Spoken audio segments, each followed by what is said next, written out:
So one of my favorite workouts to do getting ready for a major marathon is the uphill run. They're just really fun. You just find this gear that you get in and you just stay there, and it's a real challenge. And around here in Mammoth, we get to see some beautiful places, you know, climb to the top of mountains sometimes. One of my favorite runs around here to do, we end at this cafe called Pie in the Sky Cafe. So you do this crazy run where you're climbing up for, 9 miles, and then at the end you get to treat yourself to some good homemade pie as well.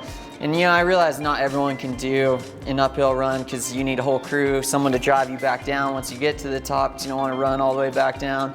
And maybe you don't even have hills where you live. So one of the great things that you can do is hop on treadmill. I actually do this a little bit during the winter time when the snow comes here in Mammoth and the roads get a little bit too gnarly for us to run on. I'll just go to the treadmill and just hop on it for 30 minutes. And it's actually really nice because you can control really well the incline. You can get your fluids as often as you need them. You don't need anyone to drive you back down. You can even stay warm in the cold winter. So yeah, it's a great option for everyone that has access to a gym or treadmill. So I'm going to start here on the treadmill as Coach kind of talks more about what are some of the benefits of doing an uphill run. Yeah, you ready to go, Ryan? Yeah. Nice, all right. So typically what we'll look at when we're doing uphill runs, whether it's on the treadmill or out on the road is typically kind of finding a 4 to 6% incline grade. Doesn't sound like a lot when you say 4 to 6%, but it becomes a pretty big climb.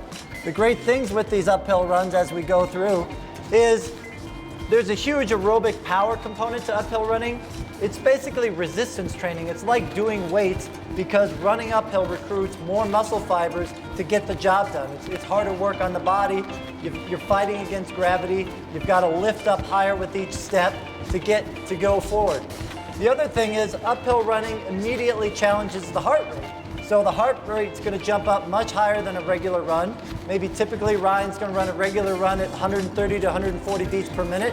But on an uphill run, he can easily climb to 160 to 170 beats per minute, which is probably somewhere 80 to 90% of his max capacity. Now the great thing also about uphill running is it's really easy on the joints. Because you're landing uphill, it's a little less stressful on the joints, particularly than running downhill, which is really stressful. He lands in a softer motion on the foot, so it's a really safe workout to do to start out with any runner that's really going to build great aerobic fitness without a lot of pounding.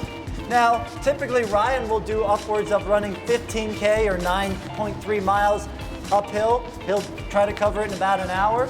He will climb anywhere up from 2,000 to 3,000 feet on that run, which is really hard, and we don't expect anyone to try to do that. But a great way to start is just do something like we do, which is uphill intervals. Maybe we're doing only 1 minute to 2 minute uphill intervals, take a break and then start again, and gradually building up towards upwards of where we'll do hard sessions with Ryan of like 3 times 15 to 20 minutes uphill with a break to get the heart rate back down. So again, uphill runs, great burn, great workout, increase heart rate, stroke volume, gonna build muscle and be really easy on the joints. How we doing, Ryan? Doing good. Good climb up there, feeling hard? Excellent. Yeah. Nice job. All right, I think it's time to rest. How's that heart rate doing? Just feels pretty good, just getting going a little bit. But one of the things I love about doing the uphill run is I always come off them really well. So the next day I find I'm not real beaten up and can come back the next day and still run pretty well. Yeah, like I said, easy on the joints, but a really good aerobic workout. Yeah.